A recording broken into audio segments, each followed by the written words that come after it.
Hey, what's up, guys? Josh here.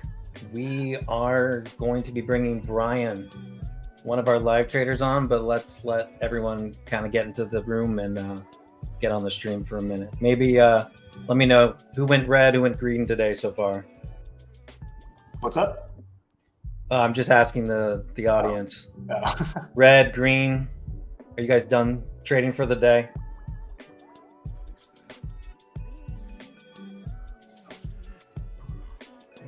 Let's see what we got. Green. We will once we get about 50, 60 likes, we'll release the link for the giveaway, and that'll be a couple $200 credits for whatever you guys want with the futures desk. Green, no trades, no trades. That's all right. No trades. Waiting on live account setup. Cool.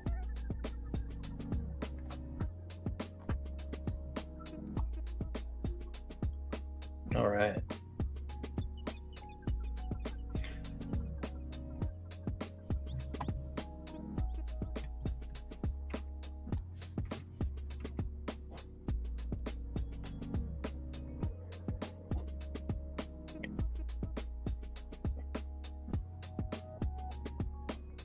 Teach just how to make drinks. Yep, this whole session's about drinking and trading.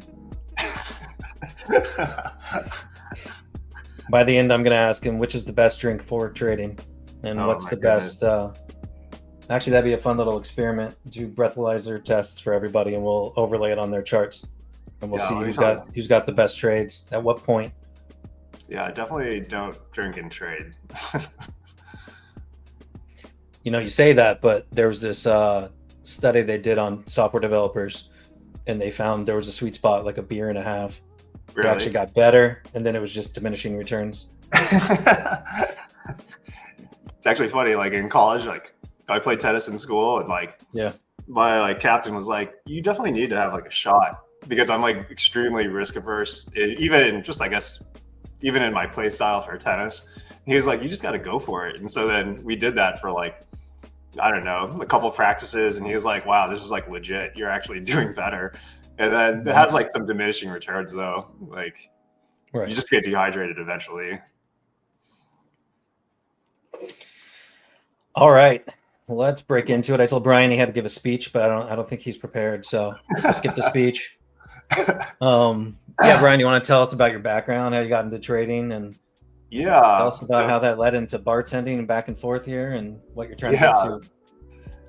So when I got started was like a long time ago, right out of school, with this firm called Chimera, which I can't believe is still around. It's crazy. But they're basically like, they all just trade like US equities.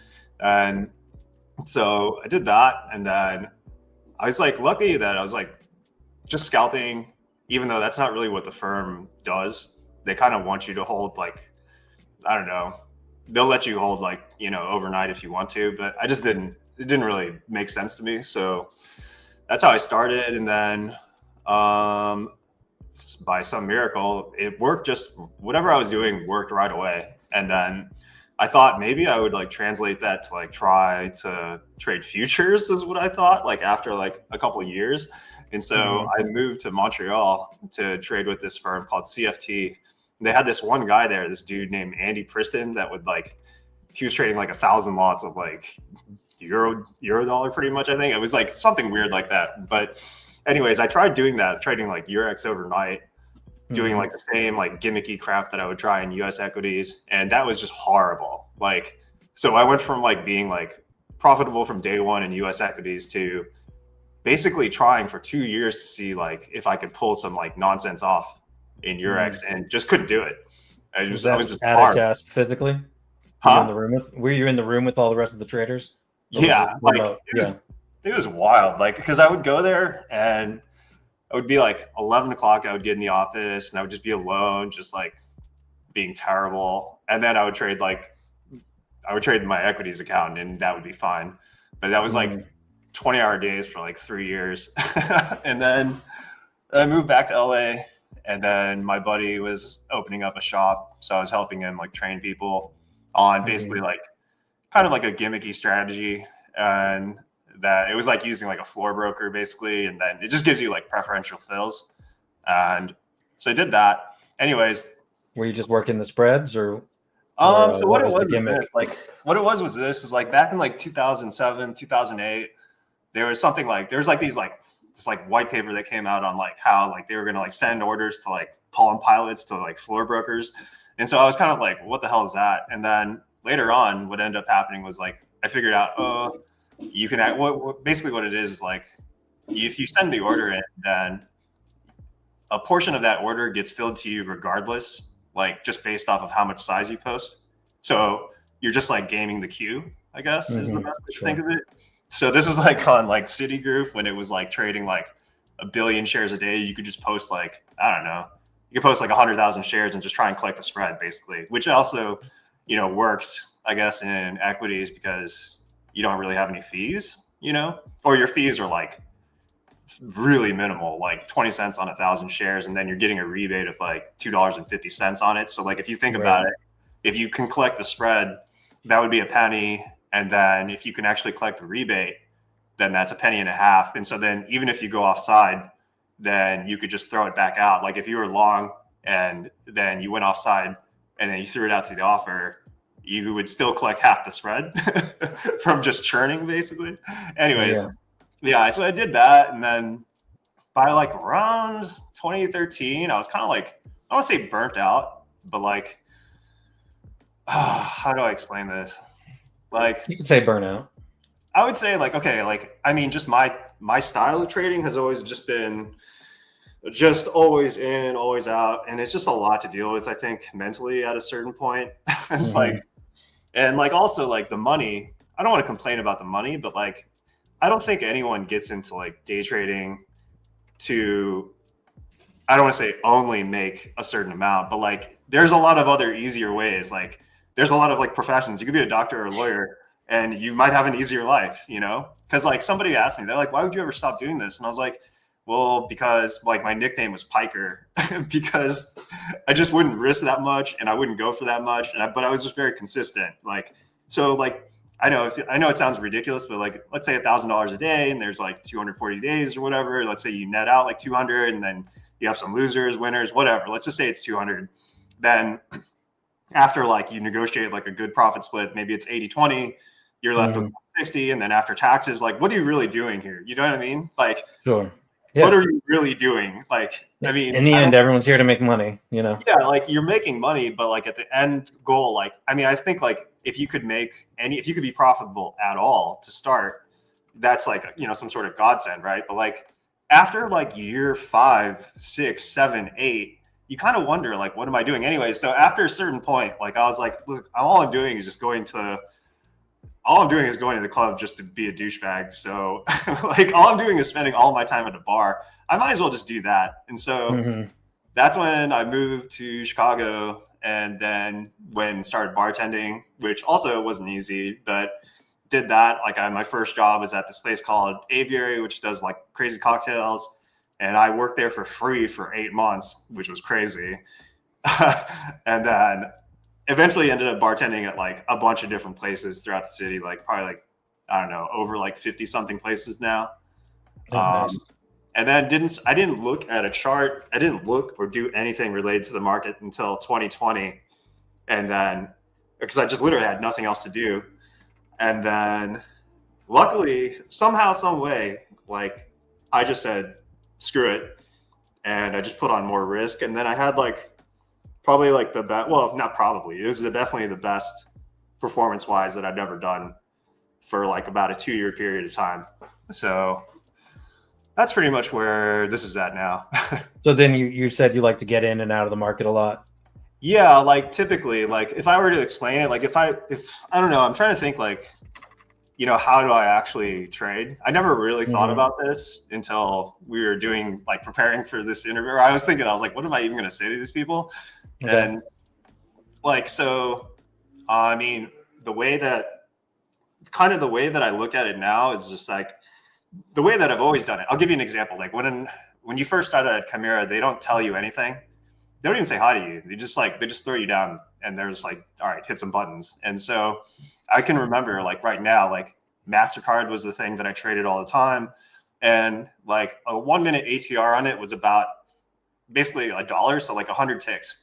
And so I would think to this is how I naturally develop. That's the way that I do things, is that I would look at it and I would just say, okay, inside of the next minute, can I capture something between 20 to 30% of whatever that ATR is? So I would basically just sit there. So let's say like MasterCard just went $1. Like I don't expect it to go another $1 and not in the next minute. And if it does, well, whatever, I just have to get out. But so I basically, if you think about like the risk reward on that, it's probably like, well, it's obviously inverted, but that's like how my brain naturally started to work. And so if you look at it now, it's kind of the way it is, except for I have more than one entry. Back then I just had one entry, I guess. And then that was that. But, and also there was a bunch of other stuff that you could do back then, like that would help in that regard. Like a lot of like stuff that like a monkey could do, like just execution edges that, don't exist Which anymore. Isn't the worst thing. It's finding that and just executing on it while you can, and then adjust. Actually, that brings me to like the most hilarious thing I think about, which is like, and I remember trying this, and so back then, like let's say on a stock that has like 100 ticks inside of it, you could sit there and you could see size on the order book, and you could try and penny it, which is what we used to do. That was another thing that we would do. Like just imagine how ludicrous that is to have like, I don't know, 100 shares on the bid or offer with like a 10 penny spread. And then you just use like a 50K lot order on the offer. You could actually get in front of it for 5K and then punch out to it, because the size would decrement so slowly that you could get out of it. And if you just captured the spread, then you could make 500. Then if it goes a little bit more, or sometimes you hit some crazy home run on it. But like, I remember dump it before you get rid of yours. What's up? Or they dump before you get rid of yours. Or no, the best is when it's just trading 90 and then it goes up to 99. The size is at the hole, but then before you could even do anything, they actually swept the entire thing, just blipped it up through it, which would happen too. But like the edge was actually worth it versus like when I tried to do that on DAX, I remember I would just get annihilated, like just annihilated. Like I was like, what am I even doing with this right now? But yeah, there used to be so many like just like stupid, like, I don't know, just like hacks, I guess, in equities, some people call it hacks, and then other people would be like, they have edge. Well, actually, that's what's so funny to me is that like my mindset, I guess, on how trading, we used to joke around in the office. We'd be like, all right, we're going to real trade today. And so we're going to real trade today, because like the guy who was mentoring us, or the guy who owned the office, he was like, he didn't trade anything like us. He was like, why are you guys such pikers? Like, I'm not even giving you I'm not giving you tight risk limits. Like, I'm letting you lose like $2,000 in your first day. You're allowed to lose $2,000. Like, you could lose like 50K, and like then you would get fired. But he was like, I'm not telling you to scalp. Like, why are you just piking so hard? Because he would actually, but even for him, he would have an execution edge. Like, for example, this guy was just like the craziest dip buyer. But like, imagine like a stock, like you don't really see it as much now, but like you see how there's like stale orders in the order book in futures, just like they're just sitting there. But every now and then you see one of them like disappear, and then they go active and they just start smashing the bid. Like there might just be some like stupid offer sitting up, like, wherever, right? And so then I think people think, oh, it's going to gravitate to size or whatever. But then every now and then it just like disappears, and then you just see like the bid get smashed. Well, like in equities, there used to be a thing where like there would be one ECN, like ARCA, and then it would be sitting around, and then it would start like trying to smash the bid, but then it would still be on the offer. So you knew like, okay, this guy, whoever this is, they're just going to keep smashing the bid. The only reason this is going down is because of this, like, this dickhead's just doing this. And so then he would try and basically just blow up the offer and then expect it to not reload. And it worked. But I guess even in his like dip buying stuff, like he still had like I would say that's a pretty big edge. Like if you could see an offer and blow it up, like that's kind of a joke. So what do you, okay, there you go. Giveaway. Oh, wow. A QR code. We're getting fancy here. We got this code here. Go there, enter into the giveaway. And then towards the end, we'll spin the wheel, and a couple of you guys will get lucky. Do you want to go over how you're trading now then? So you have kind of all Yeah. this experience with different little edges and equities. You got into futures. So now you're put in front of futures again. It's you by yourself. Yeah. What are you doing? So, You want to pull up your chart here? right. I don't know. Can you see this stuff? Here we go. Okay. So like all of this is just something I thought like maybe, I don't know, maybe you guys will find interesting or whatever. But like I'm basically still doing a lot of the same things. So like for example, if I'm looking at like, I don't know, ES right now, it's trading in like, the one on a 1 minute time frame, it's maybe moving around like 5 points at a clip. So like as an example, you can see that it's like trading 49s right now and it's in like a 10-point range. So something that I'll constantly do is like, well, I'll just like short basically at the top of that range, but I'm not going to have a stop that's like super tight, like on the top of it or whatever, and try and have like a positive risk to reward. I'm just going to look Mm-hmm. at it and say like, hey, I pretty much know inside of my brain, this is going back to like that MasterCard thing that I would do, is I'm just looking at it and saying, okay, like if this is in like a 10-point range, if I were to buy this and I tried to go for something positive, if I tried to go for a 2-to-1, 3-to-1 on something like this, especially just with the way that it's trading right now, I can almost bet you like not anything, but like more likely than not, I'm not going to get that without a whole lot of headache, right? And so like a typical trade that I would take nowadays would be like, okay, it's boxed in between 40 and 50. So yeah, I'm willing to risk a certain amount. So I'll just layer in based off of the ATR. So like, let's say I shorted 50s and then I shorted 55s and I shorted 60s. And then if my average price was like 55, then I would probably scratch two and then leave one to go back to the top of like the breakout would be kind of how I think about it. Right. Mm-hmm. So like I'm basically betting that it's not going to complete a 2-to-1, 3-to-1 without bumping back either a half ATR or a full ATR. Does that make sense? Yeah, I like that. I love that you realized early on that ATR is relevant. Yeah. A lot of people see ATR and they don't use it as a risk or a part of their trade plan, but ATR is such a simple way to gauge for volatility and stay more fluent with the markets. When I hear a lot of people, they're like, no, I just go for 5 points and 10 points, or, it's very specific amount of points. I'm like, well, what are you doing during, Trump news events? And what are you doing when there's a huge sell off in the market and your ATR is tripling? You're going to have a tough time. You're not going to know why. You're going to be getting stopped out all the time, those kinds of things. So gauging that is a huge win in my mind.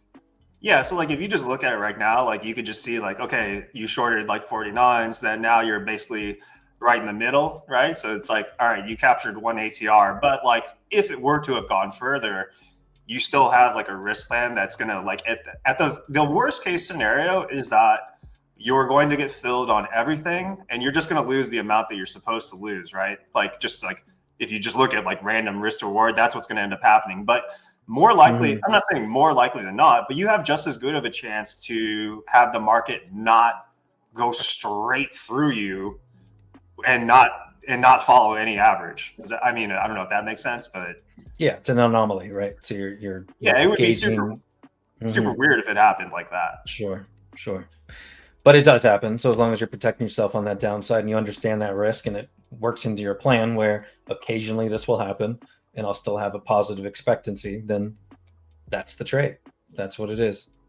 Yeah, and so like then you're probably wondering like, well, what the hell does that have to do with like the charts that you're seeing? And so then I tend to not like to think about direction really. Like I just don't. I don't think I have a mind for it. I don't think, but like, or at least it doesn't matter. Like, it doesn't matter if I think or I know that it's going to get there. I'm not sure how to structure the trade properly for that, and so Mm-hmm. it's never been my thing. But the stuff that I see over here, this just helps me more or less.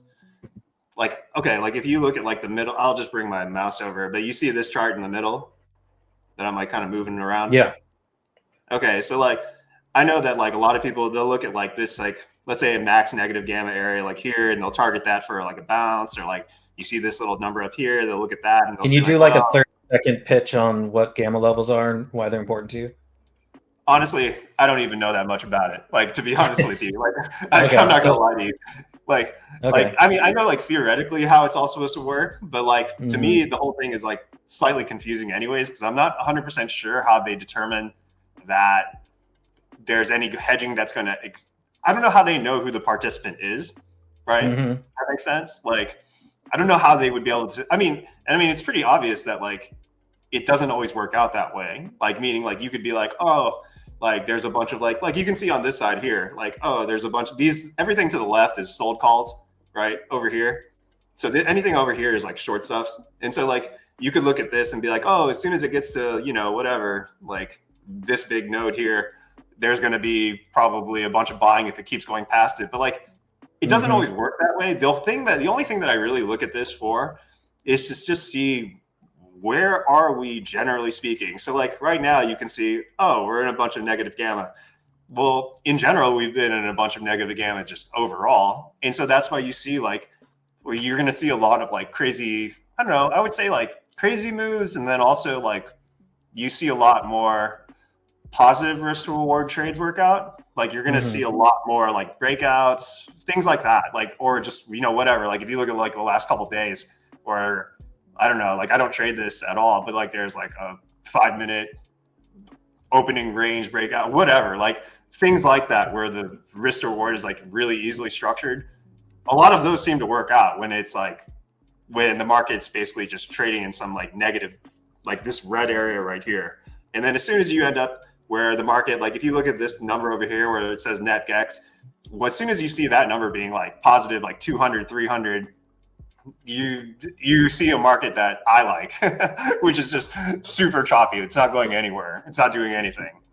Right. So you're just seeing the correlations, and you're like, I don't even care where these levels come from. You're seeing patterns, I don't even care like at all. Like, which is totally fine.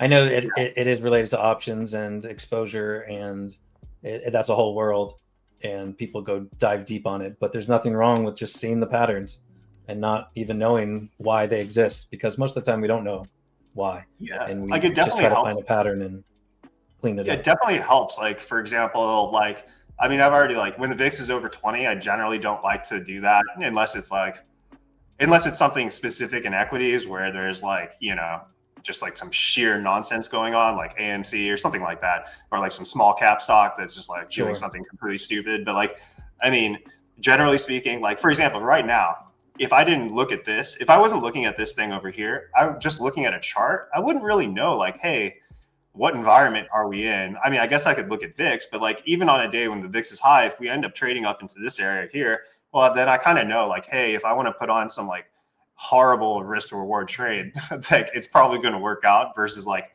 down here. I don't really know if that's going to work out. It might just do something completely insane, but. Cool. Let's hop into a few questions. What do we got? What platform are we looking at? So what was that? Oh, this thing is called Xbot. And it's not for execution, right? That's purely yeah, it's just for like analysis. Like, I mean, I'm talking like, like I don't know whoever made this program. Like, if they, I mean, I'm in their Discord. Like, if they could hear me explaining it right now, they'd be like, "Oh my god!" Sure, right. I was wondering. Actually, I like, saw someone that hopped in, like, and his name is Gamma Boy Trades. I'm sure he'd be willing to hop on and explain. But actually, like Josh, there he is. Actually, you know what though? Okay, like let's say just for example, like even on like the most like, let's just take this as an example. Okay, so if you look at this like little like whatever color, light blue, can you see that like that 33s? Mm-hmm. Okay, so then at 33s, if you go and you're like, hey, what the hell even is that? Like you don't know. It's just this is called like a convexity chart or whatever. So basically, like you know that these are long.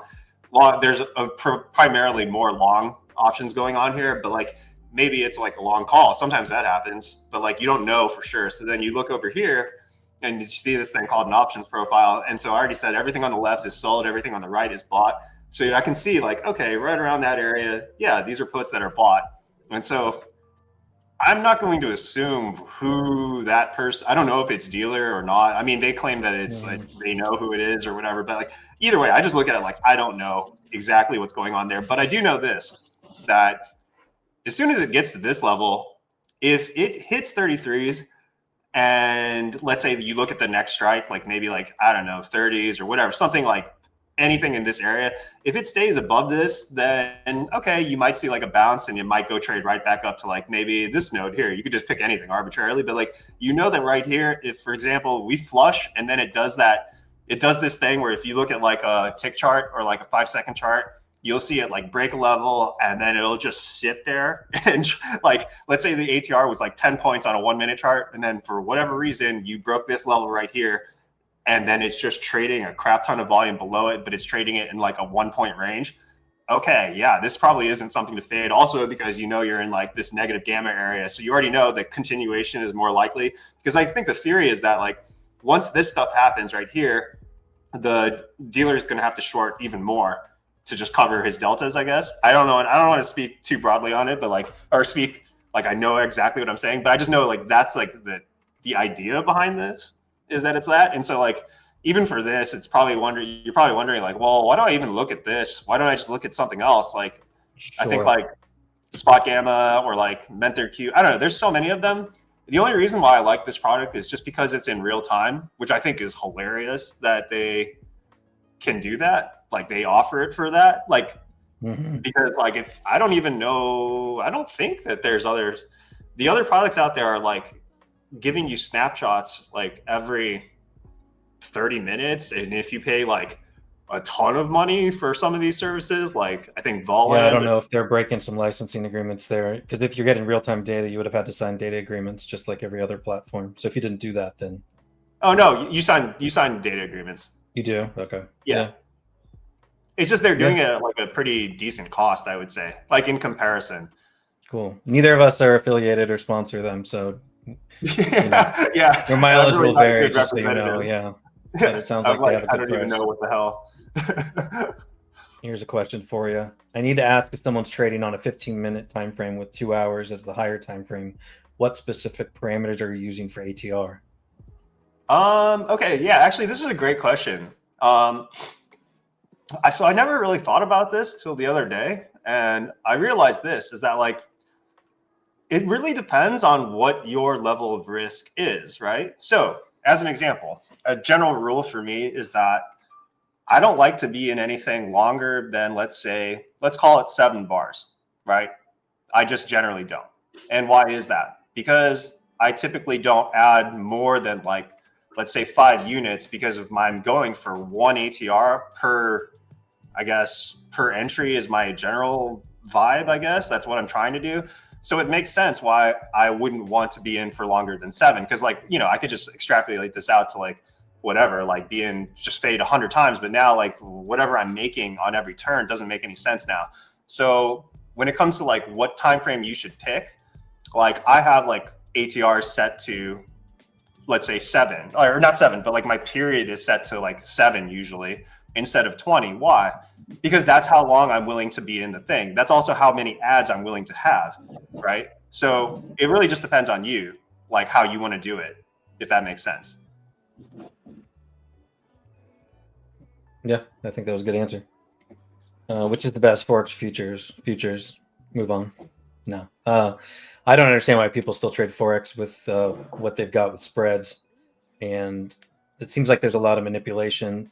Futures, to me, it's more regulated. I appreciate that. I know some people don't want regulation in certain ways, but I think the fact that it is, you know that you're not getting screwed. You know the CME has a single source of truth. Everything goes through that one party, and you don't get all the funny business that you get in Forex. So that's my thought. Yeah, I've never done it, but I've looked up a chart of it just to see. And I was just like, what? Like, meaning like, I'm just looking, I was like, the spread, like the spread is the ATR. I'm like, how would I ever do this? Like, it would be impossible. This is for you, Brian. Have you looked at some of the Menther Q gamma models? Okay, not really. Like, meaning like, I just like looked at like something will just like, you know, I'll just get home from work and there'll be like some YouTube thing and I'll just check it out. But like, I mean,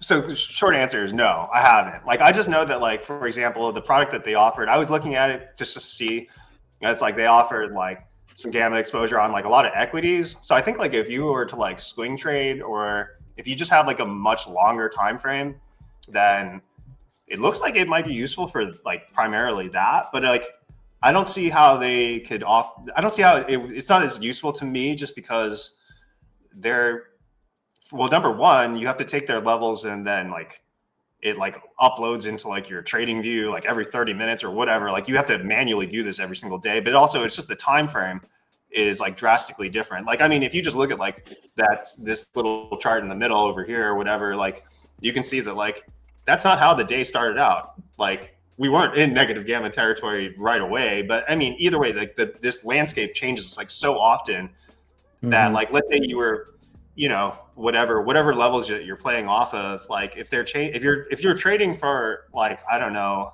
if your average hold time is less than a minute, then like I don't think that's, I find it would be hard for me to see how that product would be useful to me, at least. But on a longer time frame, sure. Next question, Raj.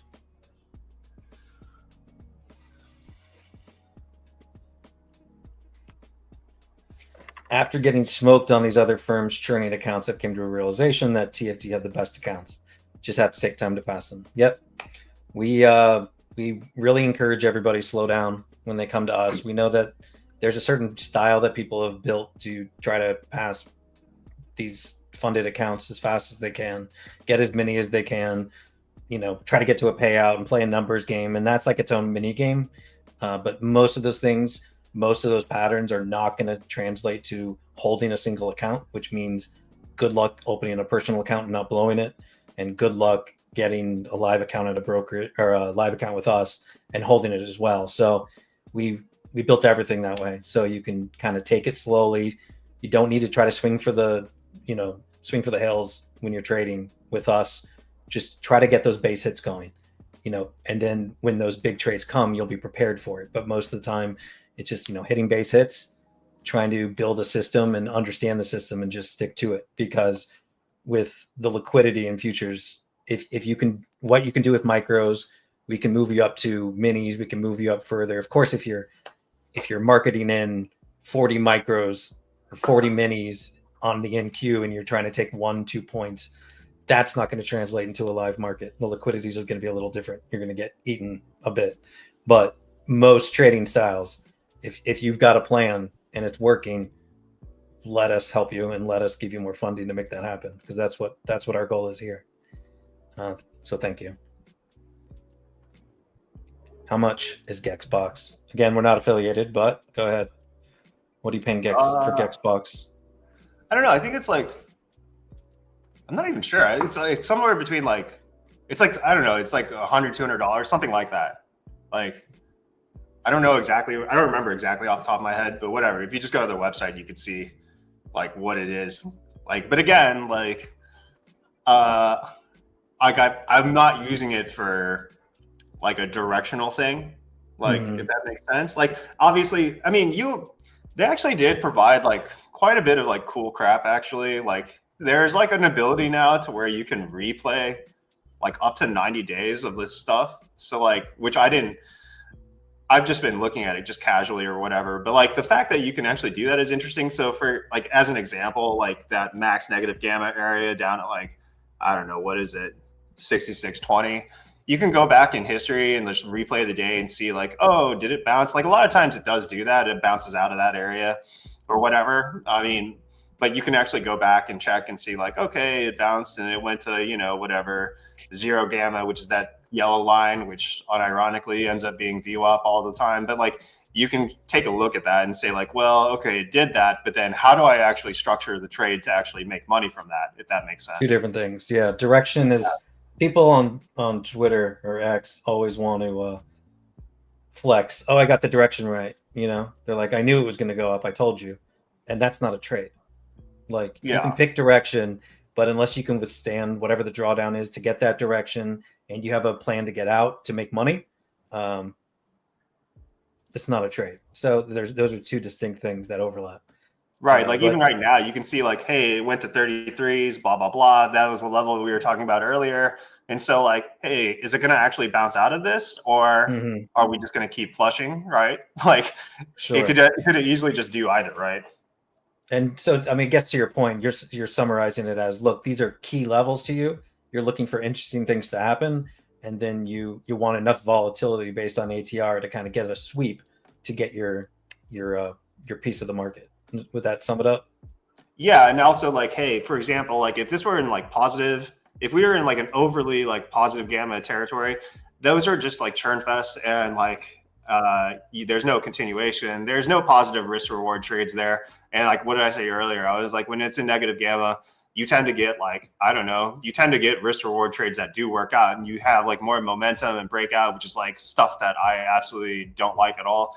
And so you can just see here right now between those like 50s and 40s, you could have actually taken that trade, shorted through that, and then now whatever, you have like a 1-to-1, 2-to-1 trade. Or I think I mentioned like opening range breakout trades have been working a bunch lately. Like, not that I take them, I just notice it. I'm like, oh yeah, of course it's working in negative gamma. And so like what for me, what it's mostly doing for me is saying like, hey, that little area right there, that's not something I want to fade, right? Like, I don't want to fade that 33 just because I already know, like, hey, all this like positive risk reward, all that stuff is working in this area. Sure. Yeah, that's what we say. We say look for things you can remove from your trading. Don't go trying to add new strategies. Find a new way. Just go. I might have edge, but I struggle here and here. Okay, subtract here and here. Maybe that's the approach you should be taking. So don't just add stuff, guys. So the giveaway is going to be closing in a few minutes for sign up. Make sure you guys check that out. It's in the comments. And here's the QR code. If you want to sign up, you can use that on your phone. Oh, that went away pretty quick, Raj. Maybe keep that up for a minute. There we go. And let's see. Yeah, so what is the best strategy? The best strategy is the one that works, but they always have to change. That's the key. Is this feels like math. A lot of people are going to act like it's math. He's talking about the orb strategy. A lot of people lean towards an orb strategy. I think it's being promoted a lot on a lot of YouTube channels, but none of this stuff is just, oh, once I learn my orb strategy, I'm good and I'm going to make money forever. Don't believe any of that. The market's changing constantly. Stats change all the time. The way you enter and exit into a trade matter. When you're trading matters. There's no simple strategy algorithm that's just going to work forever. So it's always the best strategy is the one that keeps changing and works with the market as it changes. And if you spend enough time in the markets, you start to go through these cycles of different ways the markets move, and then you start to understand that, as opposed to just being focused maybe on the quarter or the year you've been in. Things always change. That's the only guarantee. The best strategy is the one that works for you. Yeah, exactly. Just keep your eyes open at what the market's doing. Maybe another question. How long you took to pass the eval? Is that me? How'd the eval go for you? I don't think they're asking me. I don't remember. It was like maybe like, I don't know, like 2 weeks or something like that. I think. I don't remember exactly, which is about right, I would say. Yeah, no, I mean, just because like also, actually in the time that it was taking to set up this live account, that I went, I think I told you earlier, I was like, I passed like a Top Step thing and then made it to like whatever, I don't know, it's of like 10K or something like that in like a payout phase or something like that. But nice. I mean, when you think about it, like it makes sense as to like why, because I think like, well, I think Brian was looking at my thing and he was just like, how do you have so many executions or whatever? Or somebody was asking me, they were like, somebody from your side was like, are you using like an algo? And I was like, no, I'm just clicking it in. And so it makes sense why you can pass it, because if you're just like constantly hitting the button, if what you're doing actually work, if it's not going to work, it'll show itself really quickly if you're hitting the button a lot, right? And so sure. I think like he was looking at my executions, he was like, oh, there's like, you've had like over like 1,000 or 1,500 round trips a day or something like that. And I was like, that's not, but it's not exactly like I have like, I don't have 1,000 individual trades. Like I probably have like, I don't know, like somewhere between 200 and 300, I guess, individual trades that are like separate. Still a lot though. That's pretty wild. I didn't know you were going in and out. Yeah. But who's going to love you is our broker. Yeah. maybe you'll reduce the cost on executions for everybody. I'll go. I know, actually. I'm like, look, we got Brian here. He's racking it up for you. Actually, like it's a huge part of it. It's funny because like back in the day, it was like, Ratting actually, you know liquidity. what? You remember when oil went negative? Mm-hmm. That was so crazy. But like, Yeah, there was one time where I tried to like trade the oil when it was going negative, and I was trading like just all the different products, and it was like I was doing the same thing, like around like a thousand-ish contracts like a day, and of like miniature products and like or micro products, and like the thing with it is like the cost of the fees really do matter quite a bit. Like I'm looking at it, like if you look at like my stats, if for example, instead of charging, I forgot what you guys are at, but like $1.15 a side or something like that, if you made it like $2, I would be net negative, you know? Mm-hmm. Like I would be wildly net negative. Sure, right. So yeah, the costs are always like, costs always matter. People don't really talk about it enough, I think, in the space, but some of these companies are doing like $5-6 a round turn. Like, yeah, no, wild. Some of them are higher. It'll be like, some of them won't even they won't disclose it. They'll try and say it's like one thing, but then they haven't included like exchange fees or anything else, right. Or they'll just be like really like vague. Like they'll just put up like, oh, like a PDF. I see the same PDF. It'd be like, oh, like yeah, they don't want to focus on it. I think if there's too much focus on it, which maybe everybody should riot a little bit about it. Yeah, go ahead. Tag your favorite prop firm out there on X and mention to them, hey, what are your fees at? Because they're taking hundreds of dollars from your balance, and that leads to payouts or funding. Can you get rich financially or financially free through trading? Yeah, of course. That's why everyone's trying to do this. But to think it's not passive income, most people aren't going to do it. And when you do it, you're going to be still busting ass. And you might have times where you still have to take 3 weeks off, 2 weeks off from actually putting too much money on the line because you're not doing a good job anymore. It's much harder than it seems always, and you can tell that by the face of people that have been through trading for a long time. And yeah, the work never stops, and the stress doesn't really stop either. You can tell I'm a sales guy, right? Can you add a TFT add-on to copy trade him? No add-ons right now to copy trade you. You can learn from him though. I'm sure he'll be happy to answer questions on Discord or wherever. We'll figure out a way to reach out to him if you want to ask more questions. The best strategy is the one that caters to your strengths and weaknesses and allows you to have strong psychology through the process. Yeah. Execution is everything. Hey, trading for keeps. Yeah. If you can't stick to your plan, then you're going to have trouble with psychology as well. It's a catch-22. Okay. Thank you. Thank you for the comment. All right, we're wrapping up here. Oh, look at this. We got marbles. Raj was getting marbles set up for the giveaway. Everyone gets their own marble. It's all random, and whoever finishes first will get $200 credit. I don't know if Raj, want to hop on? Are we doing this twice, or are we taking the top 2 winners? We could do it twice. Just give me 1 second. I will check. Okay. Let me see. So what are the drinks you're making while we're waiting here? What's your best drink? Honestly, I get that question a lot, and yeah, it's whatever like the guests want. Like it's like a trading strategy. It's got to fit you.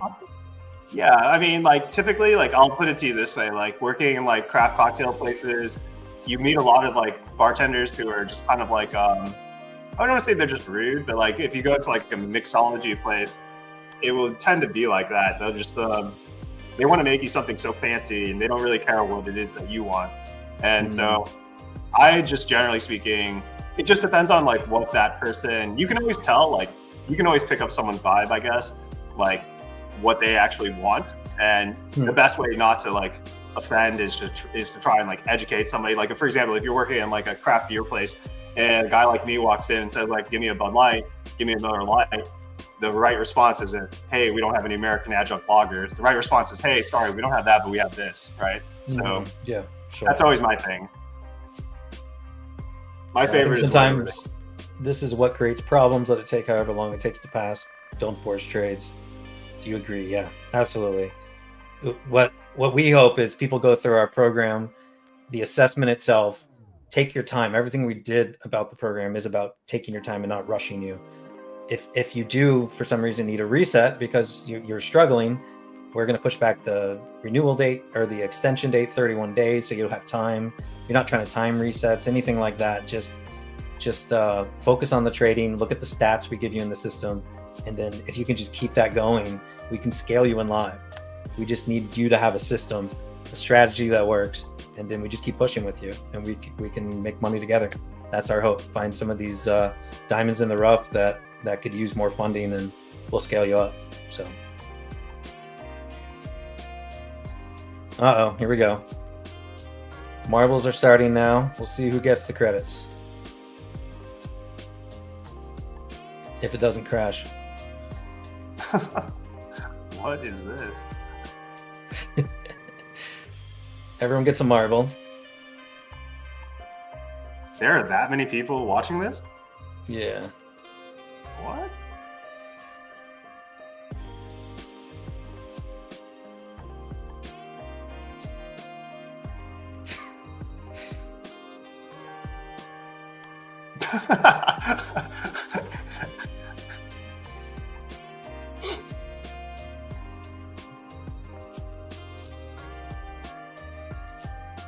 Uh-oh. Manchu. Sarv. Look at that lead. Uh-oh.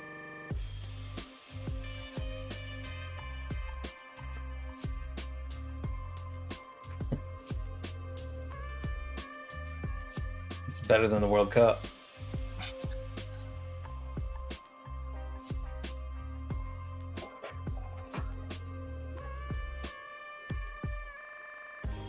We need to start selling event tickets for this.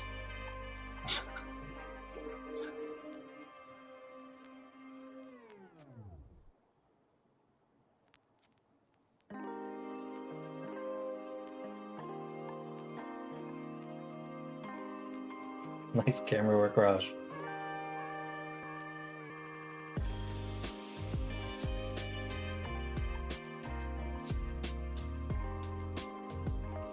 Oh. All right, here we go. Is that the end? I don't know what's going on now. Yeah. Is that the end, Raj? I'm not sure. Yeah, we Yeah, got the looks like winner. it. Okay. I'll It was let Brian say the name. Number one on the right there. It's kind of covered by the logo. Huh? All right, go ahead, Brian. Say the name up there, number one. Oh my god, I can't even. Hold on, let me get. Just like it looks. It sounds Anya? just like it looks. Anya Sablegunst? There it is. Congrats, Anja. Not sure which one. All right. You Do you want to more? just? Yeah, we can do it again. It's fine. All right. Go to some All right. questions. All right. There's $200 credit. Check your email. You'll be getting that here in a minute. There we go. All right. Let's do it again. Maybe the wheel next time.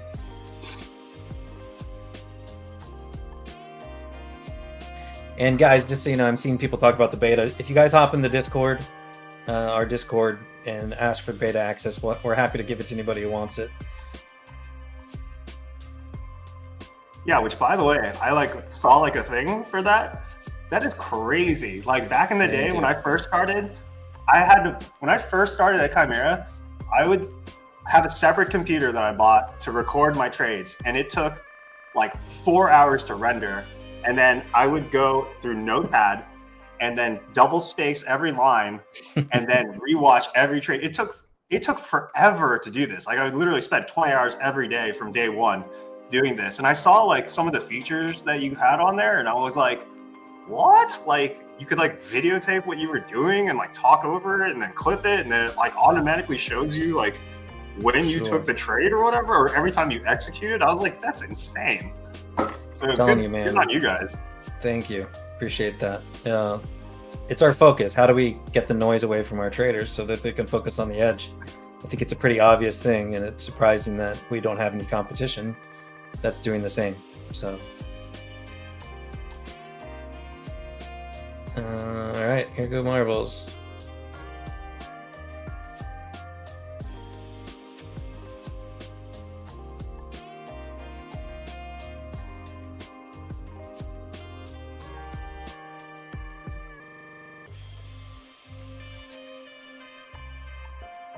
Maybe I can answer some questions while we're watching this again.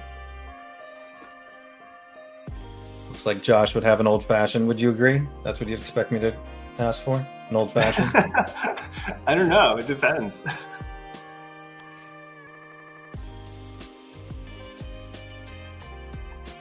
Welcome, DW Traction.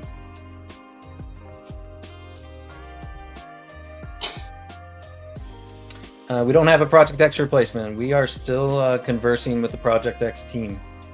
So we're in discussions with them, and we'll let you know when we know more on that. But not every prop takes the same path. So, and we're a bit different of a prop. So,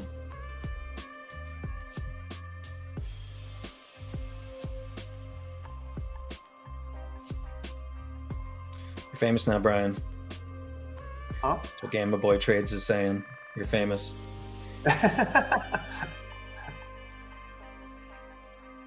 We have people watching on YouTube and X. So if you're wondering how there are so many people, it's not just one or the other. Yeah, I was like, what? I was like, what are all those marbles? How can traders manage emotional and risk management when trading when we have financial needs, as in before financial freedom is achieved? You know, trading is extremely stressful. It's hard. And when you have financial issues, this isn't the solution. This is something you're going to start on long term. This is something you want to practice, build a system, learn how to handle systems, watch the market for thousands of hours. This isn't I'm going to get lucky and make so much money and continue to trade and continue to get lucky and I'll be fine and I can quit my job in a few months. Not going to happen. I've talked to thousands of traders at this point, and that is not what happens. It just doesn't. All right, there we go. Can you say it again, Brian? Here's the name for the winner, number 2. Ahmed Elmi? There you go. Congrats, you'll get an email as well. Cool, guys. Let me just go over if there's any other questions people have. We can hang out here for a minute. YouTube only showing 14 live viewers. Probably not. Refresh the screen, my man. Thanks. Congrats. Yeah, next time I think we do the wheel. That took a long time. Actually, 2. Beta is fire. Yep. Again, everybody hop in our Discord, ask for beta access. It'll work with existing assessments and new assessments. I look like a Vesper Martini guy. All right. I'm a vodka guy for sure. Easy to trade when you don't need the money. Oh, there you go. We're going to give everybody who hasn't got a credit before $20 if you signed up for the giveaway today. So that stacks on top of any of our discounts that are going right now, which right now is pretty good. Is about the top we do. So 70% off the static accounts and 50% off the EOD accounts. We extended the sale. Use that with your $20 credit and get started with us. I think you could probably get something down to like 30 or 40 bucks all in, even. You know, something that'll take some time to pass, but all of our rules are completely just aligning with the CME. As long as you're not actually exploiting the software and it's something you can do in live, that's what we call edge. So come on over. Cool. All right. I think we'll wrap it up here. If you have more questions, though, just hop in Discord or send a message to our support team. Happy to chat about trading and answer any questions. No Black Friday offers as of yet, but again, the one we have right now it's almost Black Friday level, so take advantage of it. Cool. All right, guys. Thanks, Brian. Yeah, thanks for having See me. you guys later.